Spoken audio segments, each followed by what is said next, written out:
Morning Show. I'm Ronny Chieng. We got so much to talk about tonight. A Trump nominee hits the strip club. Jordan Klepper and I fight about sports. And Neil deGrasse Tyson will explain space to me. But first, let's get into the big international story. Breaking news this morning out of South Korea, where the president there just declared martial law. Okay, South Korea, stop giving Trump ideas, right? He didn't know you could do that.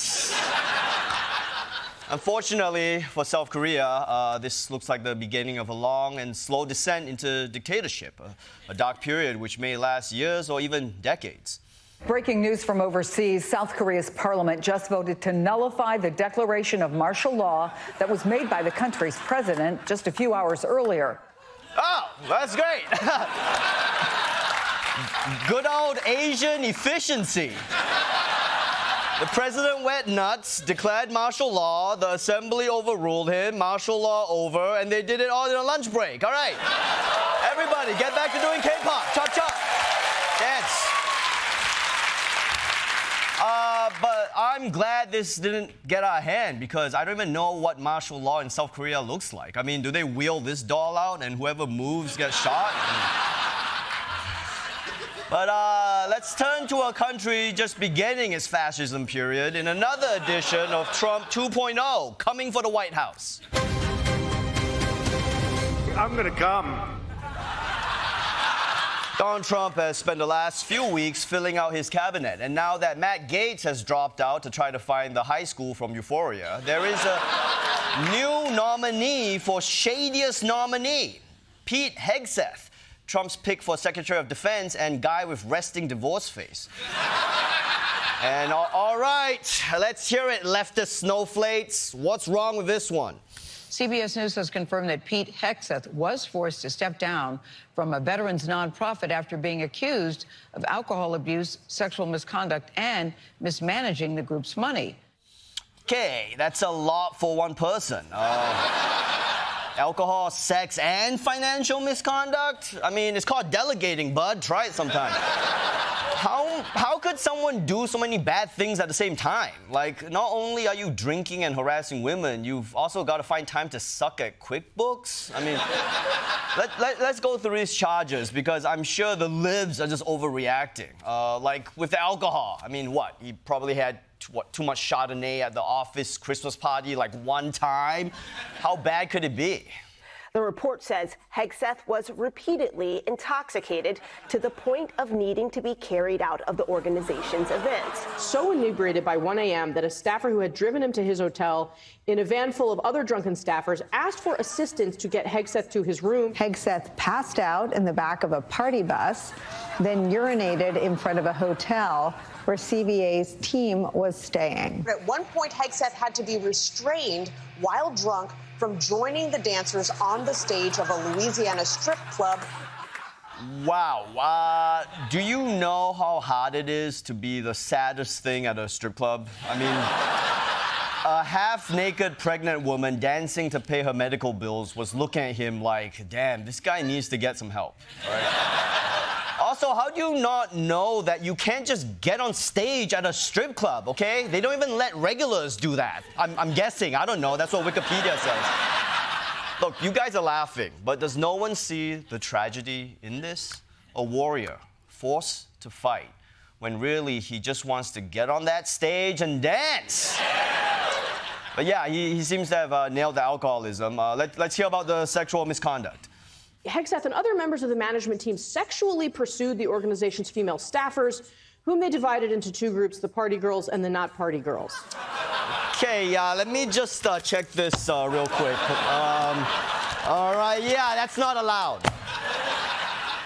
I don't know what's worse, that he supposedly divided his female staff into party girls and not party girls, or that he couldn't think of a word for not party. He's really a bit of a caveman, isn't he? When the sun in sky, day. When sun go away, not day, time for party girl. So Pete was reportedly constantly drunk and trying to sleep with the party girls on staff. But what about the financial mismanagement?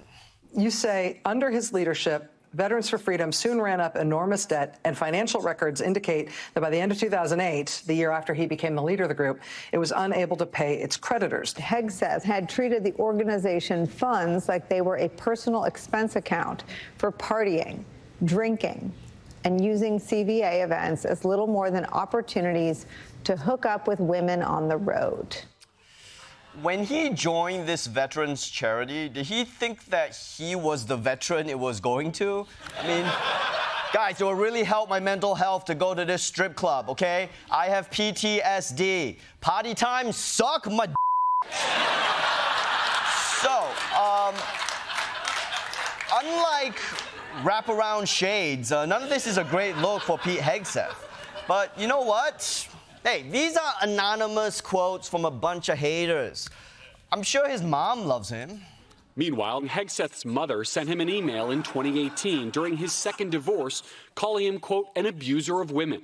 Penelope Hegseth writing, quote, I have no respect for any man that belittles, lies, cheats, sleeps around, and uses women for his own power and ego. Okay, I'm putting mom down as not a party girl. For more on this controversy surrounding Pete Hegseth's appointment, let's go to Capitol Hill with Troy Iwata. That's right. Troy. Hey, Troy. What's the latest? It's tense, Ronnie. I asked Pete earlier for his response to this report, and he said these are baseless allegations, and he's determined to clear his name. And then he threw up all over my shoes. Okay, so he's drunk right now? Oh, no. That was this morning. Okay, he was drunk this morning. He is not drunk now. Yeah. What's that? What? Sorry, he also is drunk now. Okay, look, that's ridiculous, okay? This has to kill his nomination. Oh, God, I hope not. What, you want a drunk Secretary of Defense? Well, like, the sober ones have been so great. Yeah. All they've done has got us into wars, okay? Iraq, Afghanistan, Iraq again. And who can forget the war on Christmas? Yeah, okay, that last one is not a real war. Yeah, tell that to the Starbucks barista who wished me a happy holidays this morning. It's Christmas, you know, the birthday of Mariah Carey. The point is, I want a secretary who's not invading countries because he's passed out in the Situation Room covered in his own piss. Okay. Yeah, but when he's not passed out, he'll be a big problem. Like, drunk people get mad. Yeah, but it's easier to distract a drunk person, you know? If he's like, I'm mad at France, let's go to war with France, we'll just say, or let's go to karaoke, you know? And half an hour later, we're in Koreatown singing Pink Pony Club. Well, he's straight, so it'll be Lose Yourself, but you get it. Eternal peace. Wait, let me explain it to you visually. Okay, so the more drunk someone is, the more peaceful they become, okay? So it goes, war in Iraq. Who's Iraq? OMG, I love Iraq so much. Let's adopt a dog. Okay, aren't you worried that a raging alcoholic will have access to the nuclear codes? No. Do you know how hard it is to enter a code when you're drunk? He'll just be poking away with his little fingies, and halfway through, just realize he's playing Candy Crush on his phone. Okay, look, this all sounds very irresponsible, Troy. Okay, America needs a competent administrator of its military. Ugh, Ronnie, how can I put this? You're sounding very not party girl right now. Okay, hey, you take that back, okay? I am party girl. Troy Iwata, everybody.